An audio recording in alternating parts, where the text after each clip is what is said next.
Good morning and welcome to KBTV. I'm Kate Bonner.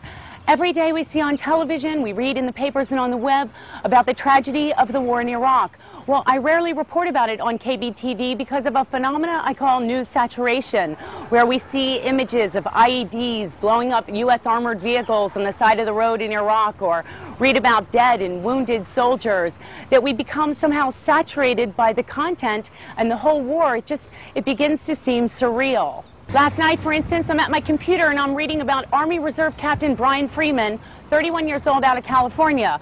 Last month, the Army reported that he and 4 other soldiers were killed instantly and painlessly. The Los Angeles Times last night, however, was reporting an entirely different story, that the 5 were abducted, executed, and found dead, handcuffed to a U.S. SUV.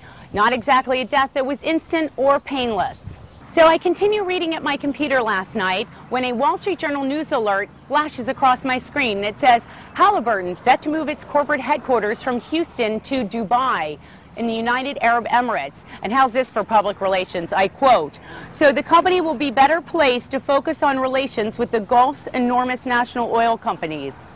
What? I spoke to an analyst this morning. The draw is obvious.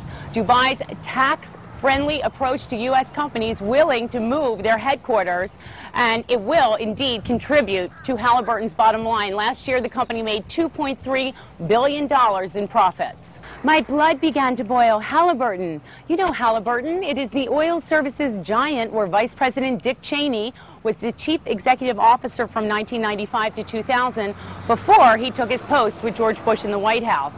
It is also the company that has by far benefited the most, gotten the largest and most lucrative contracts in Iraq for the quote-unquote reconstruction. How much money have they received in U.S. tax dollars? A whopping $25.7 billion.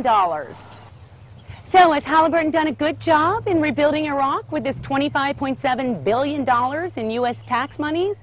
Well, among the company's low points are exposing U.S. troops to contaminated water from the Euphrates River, failing to even come close to protecting U.S. contractors while they're working overseas, and 3, on at least 2 occasions that we know of, serving U.S. troops spoiled food. So the executives at Halliburton, after squeezing dry every U.S. dollar from these no-bid contracts, that means there was no other bidder besides Halliburton, now they're moving headquarters to Dubai to protect their profits. This is really Bush capitalism at its best, and it makes me feel so warm and fuzzy toward the administration when I see George Bush's face on the television as he requests for 65,000 more U.S. troops to be sent to Iraq in the coming year. But I'd like to know what you think about this issue. Please post any comments you might have in the comment box below. I'm Kate Bonner for KBTV. Thanks for joining today.